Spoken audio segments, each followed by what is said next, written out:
dalka Norway waxaa ka socda doorashada baarlamaanka kaas oo la qabto 4 sanaba mar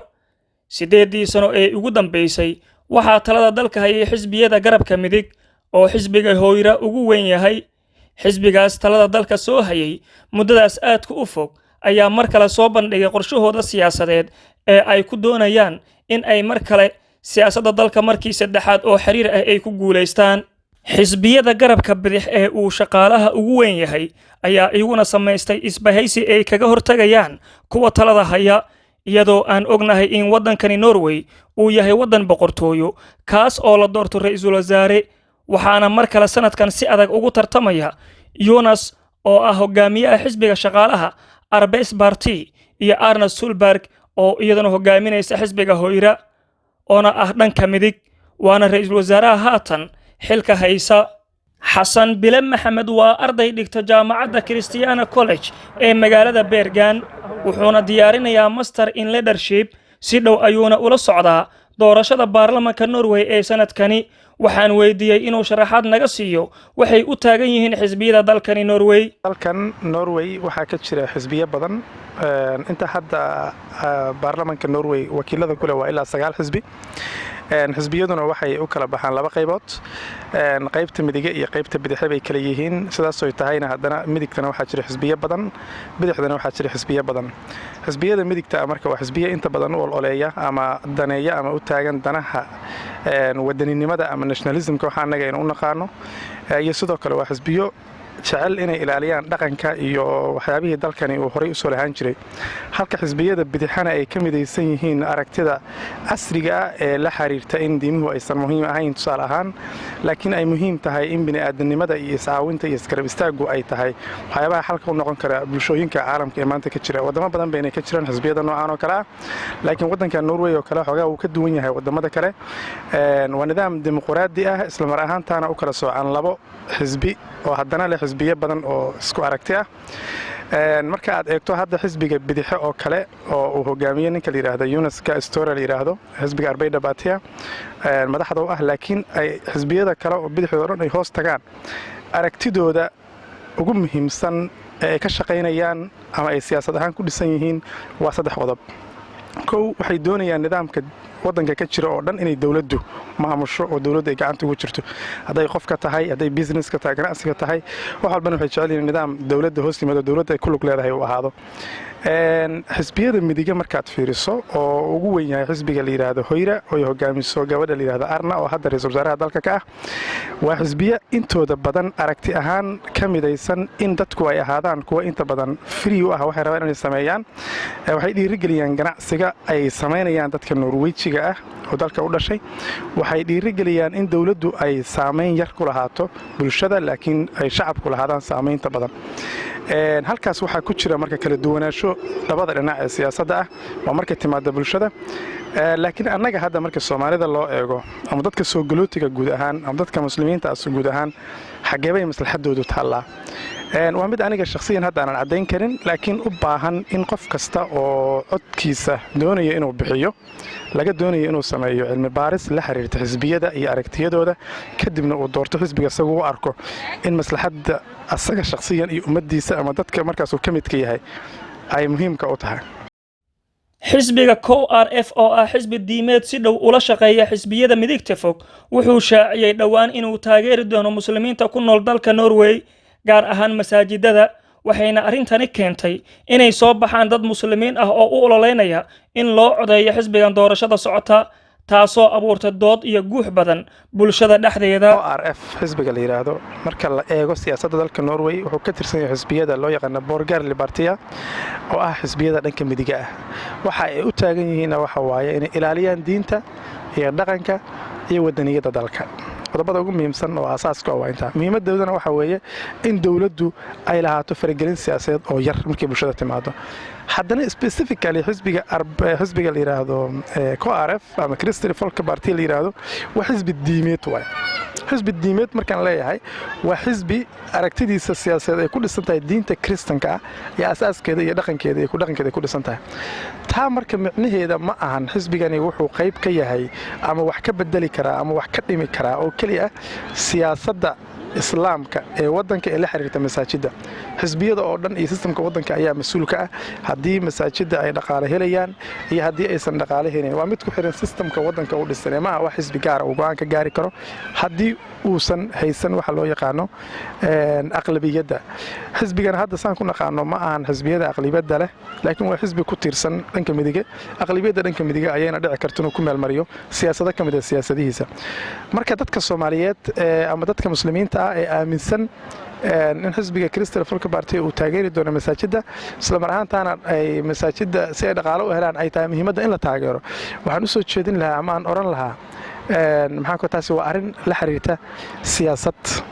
siyaasaduna ma ahan wax hal xisbi uu go'aan ka gaari karo waddankan. waa wax ku saabsan in xisbiyada markaas codka majority-ga helay ay go'aan ka gaaraan. shacabka ayaa safaf dhaadheer ugu jira sidii ay codkooda doorashada u dhiiban lahaayeen, iyadoo la sheegay in shacab badan codkooda ay dhiibteen sanadkan marka loo eego doorashooyinkii hore ugu dhici jiray dalkani Norway. waana mid xiiso iyo xamaasad gaar ah leh. qaybo badan baa oo isbiirsaday ayaa sabab u ah in doorashadu ay xiiso gaar ah yeelato, gaar ahaan dadka Norwejiga ee dalka u dhashay iyo dadka soo galootiga ah. haddaan ku hormaro dadka soo galootiga tusaale ahaan, inta badan ayagu waa kuwa basically ku tiirsan ama qayb ka ah xisbiyada dhanka bidaxa ka soo jeeda oo 8 sano mucaaradka ahaa ee la soo dhaafay. halka dadka Norwejigana labada dhinacba ay qayb ka yihiin, siyaasadooduna ay ku salaysan tahay hadba meesha ay u arkaan in siyaasadda caalamka gaar ahaan galbeedka ay isu bedelaysay iskugu bedelaan. tusaale hadda markii ay Erna Solberg mar labaad ay ku guuleysatay sababtay ma ahayn isbedel ka yimid Norwejiga dhankooda ama dalka Norway, laakiin wuxuu ahaa isbedel guud oo caalamka galbeedka ka jiray, kaasoo ahaa in siyaasaddii xisbiyada bidaxe ee galbeedka hogaaminaya ay ka guurtay una guurtay xisbiyada midige, taasoo la xiriirtay resourceka adduunka oo yaraaday iyo sidoo kale aragtiyadii adduunka oo u batay kuwa conservative ama qolo walba isku dayayso wax ayada u gaarka ah inay ilaashato ama ay xagsato. taasna meesha ay ka saarayso aragtiyadan qolyaha bidaxa ay qabaan oo ah in ummadda adduunka ay isku mid tahay, isla mar ahaantaana laga shaqeeyo haddii Norway ay qani tahay in laga shaqeeyo in wadamada kale oo soo koriyaan ay qani noqdaan oo kale. aragtidaas marka waxay sababtay in Erna marka la soo laabato xisbiyada midigana ay helaan taageero siyaasadeed. laakiin hadda waxa xiisaha u yeelay caalamkii oo dhan waad arkaysaan waxa isbedel ka yimid resource-kii, waxa jira qalalaasa siyaasadeed, waxaana loo arkaa 8 sano oo Norway oo kaliya ma aana wadamada inta badan galbeedka oo midig hogaaminayeen waxay u arkeen in hadda loo guuriyo dhanka bidaxe, tusaale ahaan Mareykanka oo kale iyo wadamo badan oo ka mid ah wadamada galbeedka. taas ayaa marka qaybta Norwejiga aan oran karaa sabab ayay u tahay inay bedelaan codkooda ayna u guuraan dhanka bidaxe. laakiin annaga dadka soo galootiga iyo dadka muslimiinta ama dadka adigu danahooda inta badan waddankan u dhalan laakiin qaxootiga ah, maslaxadoodu ayaga sababta isbedelka keenaya waxa waa 8 sano ee la soo dhaafay ee xisbigan Hoyra uu hogaaminaya dalkan waxa qayb kala ahaa saad la socoto mudana bile xisbiga FRB. xisbiga FRB waa xisbi midigta fog ah oo aad ugu adag nationalismka ama waxa loo yaqaano dalku inuu ahaado dal asaga dadkiisa iyo deegaankiisuba ay isleeyihiin oo ay ka dhigan tahay inay doonayaan dalkan inuu ahaado dal Norweji ah. Hoyrana ay aragtida la qabtay. arrintaa waxay sababtay in uu dhasho nidaam la yiraahdo nacayb la xiriira soo galootiga. nacaybkaas ayaa wuxuu sabab u noqday in dadkii soo galootiga ahaa ay waxyaabo badan oo fursado badan oo waddankan ay ku haysteen ay yaraadaan oo ka mid tahay inay helaan deganaanshaha, inay helaan imaadaha waddanka isla markaana ay helaan qaabilaad qaxootinimo. waxyaabahaas oo dhan ayaa waxaa la dagaalamay xisbiyada midig oo wada jira, gaar ahaan xisbiga FRB la yiraahdo oo ah xisbi ka tirsan xisbiyada dhanka midig oo xisbiyada fog ah aragti ahaan fog. taas ayaa waxay sababtay marka dadka soo galootiga oo intooda badan awal aan qayb ka ahaan jirin doorashada iyo codadka inay waqti xaadirkan la taagan yahay ay ku baraarugeen muhiimadda ay leedahay codkooda inay adeegsadaan oo inay isku dayaan inay isbedel siyaasi ah ay dalka ka sameeyaan. marka inta badan inta aan ka war ogahay ama aan xogta ku hayno doorashada dalka, soo galootiga haysta dhalashooyinka Norwejiga ee muwaadiniinta ah waxay ku dadaalayaan inay sanadkan ay u codayaan xisbiyada bidaxe, taasoo ay u arkayaan siyaasad ahaan inay yihiin xisbiyo danahooda ay ka dhex arkeen. kala duwanaanshiyaha aragtida Soomaalida dhexdeeda ayuu sheegay inuu yahay mid dabiici ah inta badan aragtida siyaasiga, hase yeeshee ay jiraan Soomaalida wax ay ka wada midaysan yihiin haddii ay dalka joogaan iyo haddii ay qurbaha joogaan. kala duwanaanshaha Soomaalida dhexdeeda ah waa mid dabiici ah inta badan dalkii markaad eegto xataa waa kala duwan yihiin aragtida siyaasiga ah, laakiin Soomaalida waxaa jira wax ay ka midaysan yihiin hadday dalki joogaan, hadday qurbaha joogaan, meel walba oo ay joogaan waxa ay ka midaysan yihiin waxay tahay waxayga dantooda ay u arkaan inay ka midaysnaadaan. way dhici kartaa in hadda Norway dadka dhalinyarada hadda soo koreeya ama dalkan ku dhashay oo ku wax bartay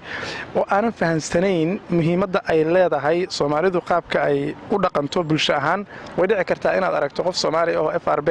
qayb ka ah, way dhici kartaa inaad aragto qof Soomaali oo maxaan ku dooranayo xisbiye kale oo FRB ka sii midigeeya. sababtuna waxa weeye dadkii waxay la qabsadeen ama ay qayb ka noqdeen dalkan.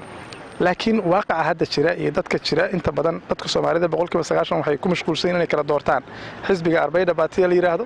iyo xisbiga SFL la yiraahdo oo laba xisbi oo dhanka bidix ah labaduba. laakiin sababta keenayso in dadka qaarkood ay xisbiyada midigta ah iyo xisbiyada bidixda ay isku qaldaan waa laba qodob. ka fiican iyo ka fiican meesha ama xisbi fiicanna ma jiro, xisbi xunna ma jiro. xisbi walba wuxuu ku dhisan yahay caqiido siyaasadeed, wuxuu ku dhisan yahay qiimo wadanka uu leeyahay oo ay qayb ka yihiin. wad ma jiro xisbi ka hor imaan karo dhaqanka wadanka, caqiidada wadanka iyo sistemka dhidibada dastuur oo dalka uu ku dhisan yahay. laakiin annaga ayaa moodna inuu midba mid kale ka fiican yahay. dadka Soomaalida marka aragtidooda kala duwan oo la xiriirta xisbiga fiican iyo xisbigaas baa wanaagsan, waxaan oran lahaa waxa weeye cilmi baaris la'aan ay ka dhaxdooda ah. dadku waxay u baahan yihiin inay baaraan xisbiyada kala duwan oo xisbi walbana arkaan waxa uu u taagan yahay, kadibna ay maslaxadda soo galootiga ayagu waa soo galootiga ay arkaan, kadibna ay doortaan xisbiga ay u arkaan inuu maslaxadda soo galootiga qayb ka yahay. ayna iskaga tagaan xisbiyada ay u arkaan inay caqabad ku yihiin ayaga ku noolaanshiyahooda wadanka iyo maxaan ku raadayay ka mid ahaanshiyahooda bulshada. dadka u arka inaysan muhiim ahayn inay doortaan siyaasad ahaan muhiim ma aha. adigu bilow qofka aad u aragto ama xisbiga aad u aragto inuu adiga maqalkaaga iyo muuqaaga uu lid ku yahay, malaha waxaan u maleynayaa inaad doorateen. arrinta kaliya ummadda Soomaaliyeed codkeeda siyaasadeed mideyn karta guud ahaan adduunka ayuu Xasan Bile Maxamed ku sheegay laba qodob. horta way adag tahay, laba qodob way ku adag tahay. dadka waxay isugu jiraan dhalinyaro wadankan ku dhashay ku koray, aragtida ay haystaan ay ku salaysan tahay aragtida wadanka Norway, taasoo ah deegaan aan ku salaysnayn bulsho. anagu qaab bulsheed baan u samaysanahay asaas Soomaalida la socoto. dad waxaa jira ayagoo waaweyn dalka yimid sida aniga adigoo kale fahansan bulshada iyo say isugu xiran tahay iyo waxa Soomaalidu ay wada jir ku guddo iyo waxa aysan wada jir ku gudin. qaar waxaa jira odayaal ah oo aan muhiim u arkin inay codeeyaan sababtoo ah ayagu meelo kale aragti kale ka arka. isku soo wada duub arrinta kali ah ee ummadda Soomaaliyeed codkeeda siyaasadeed mideyn karta not only Norway oo kaliya maahan, wadamada galbeedka oo dhan waa laba qodob. waa inay jirto aqoon sarreyso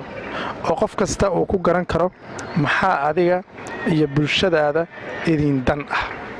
oo kadib cilmi baaris sameeyo oo aqoontiisa uu maalo oo xisbi walbana uu akhriyo aragtidiisa, wuxuu ogaanayaa xisbiga ugu dhow siyaasad ahaan iyo bulsho ahaan uu qayb ka noqon karo. waxaan aaminsanahay inay taa tahay, aysan wax kale oo maanta suuragelin karo in ummadda Soomaaliyeed ay hal xisbi u codeyso aysan jirin. qodobka labaad waxa weeye oo kali ah in dadka Soomaalida ah ay ayagu is abaabulaan. on dhahno war maanta bilaa sharaxan aan bila soo saarno, taasna waan samayn karnaa oo dadka Soomaalida caadifaada inta badan oo haddii barnaamijka soo kala la keeno waxa suuragal ah inay u codeeyaan ayaga oo aanan ka eegaynin qofkan iyo shakhsiyadiisa iyo xisbigu ka socdo, laakiin eegayo inuu qofka Soomaali yahay. waxaan xoojinayaa aragtida ah in baarlamaanka Norway uu qof Soomaali ah ka mid noqdo. dadka Soomaalida qiimo siyaasadeed bay u leedahay ee wadankan ku nool. haddaan qaldanayn statistics wuxuu sheegay dadka Soomaalida ee ku nool Norway waa u dhaxeeya 40 ilaa 50 kun oo qof u dhaxeeya. 40 iyo 50 kun oo qof elis waxaan dhihi karaa waxa codeyn karo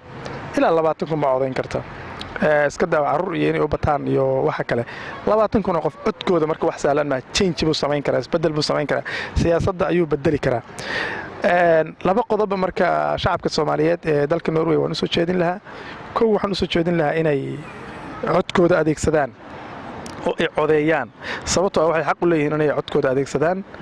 oo ay doortaan xisbiga ay u arkaan inuu yahay kan maslaxadooda siyaasadeed ka jawaabaya kana tarjumaya. labo waxay xaq u leeyihiin inay doortaan qofka ayaga ay rabaan ayna u arkaan inay munaasab tahay inuu ku matalo golaha baarlamaanka dalka Norway. waxaan marka soo jeedinayaa inta hadda sharaxan oo maqlay gabar Soomaali ah ayaa la sheegay inay sharaxan tahay. horta gabadhu aqoon anigu uma leeyahay, laakiin waa gabar Soomaali ah, waa qof Soomaali ah waa qof ka tarjumaya dhaqankii ummadda Soomaaliyeed, caqiidadii ummadda Soomaaliyeed, muuqaalkii ummadda Soomaaliyeed,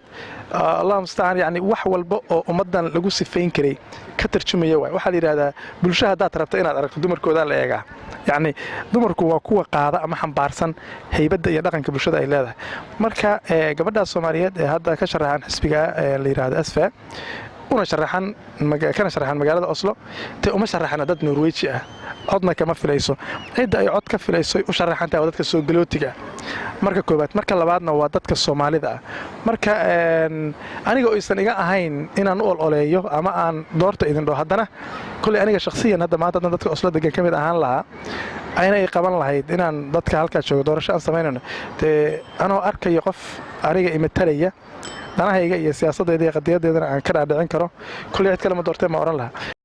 guntii iyo gabagabadii siyaasiyiinta Soomaaliyeed ee ka midka noqonaya siyaasadda dalka Norway iyo kuwa haatanba ka midka ah ayuu ugu baaqay inaysan xisbiyada uga mid noqon in la buuxiyo kuraasta, laakiin ay uga mid noqdaan inay ku matalaan dadka doortay ee codkooda siiyay. ummadda Soomaaliyeed sanad 10 sano ugu dambeysay ama 30 sano ugu dambeysay ka soo qaxaysay dalkoodii kuna soo qaxay wadamada galbeedka aad bay u badnaayeen. Waxa aadana nasiib wanaaga in aynu wadamadan aan nimid ilmo badan ay ku dhasheen oo bulshadu ay sii fiday oo sii badatay. taa ayaa sababayso in la helo matalaad bulsho oo laga helo wadan kasta, laga helo gobol kasta, laga helo degmo kasta, laga helo tuulo kasta oo ummadan matala noloshooda iyo mustaqbalkooda iyo maxaa ku raadaya ummadnimadoodaba matala. Waxaan marka u soo jeedinayaa gaar ahaan siyaasiyiinta Soomaaliyeed ee ka mid noqonaya siyaasadda Norway, hadday tahay heer baarlamaanka dalka Norway Stortinga loo yaqaano, hadday tahay baarlamaanka gobolada sida hadda gobolkan galbeedka oo kale baarlamaanka uu leeyahay ee localka ah, iyo sidoo kale baarlamaanka degmooyinka ama gole deegaaneedka ee degmooyinku leeyihiin dadka ka mid noqonaya oo doonaya inay ka mid noqdaan ama kuwa ka mid noqday oo aynu garanayno in badan oo ka mid ah. Waxaan u soo jeedinaynaa laba qodob. Qodobka koobaad, xisbiyada aad ka mid noqoteen waa xisbiyo leh siyaasad aragti ku dhisan, siyaasaddaas oo leh siyaasad dhaqaale, siyaasad bulsho, siyaasad isku xirka bulshada la isku xirayo, siyaasad military, siyaasad maamul intaba leh. waxaan marka idiin soo jeedinayaa xisbiyada ha oga mid noqonin oo kaliya inaad kuraasta buuxisaan, laakiin waxaad oga mid noqotaan inaad ku matashaan dadkii idin doortay iyo codadkii idin siiyey, taasoo micnaheedu ay tahay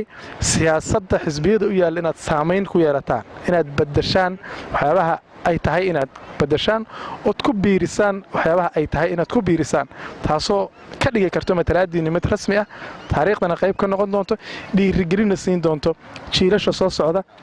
iyo kuwa hadda jooga, adinkana aad kaga tegi kartaan taariikh wanaagsan oo beegsi leh. Kolley intaa baan dhihi lahaa, waa muhiim inaad noqoto matale leh